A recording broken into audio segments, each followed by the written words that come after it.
ఆదిలాబాద్ జిల్లాలో పర్యటించారు మంత్రి జూపల్లి కృష్ణారావు. బీఆర్ఎస్ 10 ఏళ్ల పాలనలో రాష్ట్ర ఆర్థిక పరిస్థితి అప్పుల కుప్పగా మారిందని ఆరోపించారు.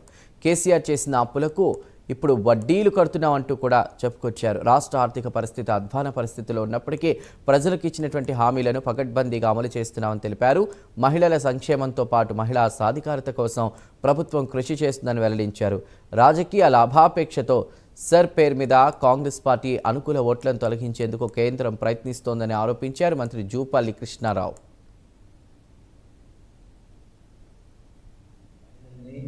ఆర్థికంగా బలోపేతం చేయాలని, మహిళా సాధికారత ఉత్సాహంగా ఉండాలని వాళ్ళ ఆర్థిక ప్రభుత్వం రోజున ఆర్టీసీ బస్సులు కావచ్చు, సోలార్ ఎనర్జీ కావచ్చు, పెట్రోల్ పంప్స్ కావచ్చు చేస్తారు.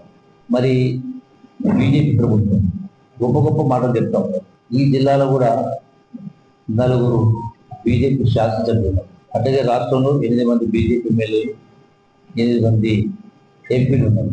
మరి 12 సంవత్సరాల కాలంలో మోడీ గారు అధికారంలోకి వచ్చిన తర్వాత చెప్పిన ఏ మాట కూడా నిలబెట్టుకోకపోగా రోజున మనకు రాజ్యాంగం కల్పించిన హక్కులు, ప్రజాస్వామ్యం పరిడవిల్లాలి, ఇంకా గొప్పగా ముందుకెళ్ళాలి.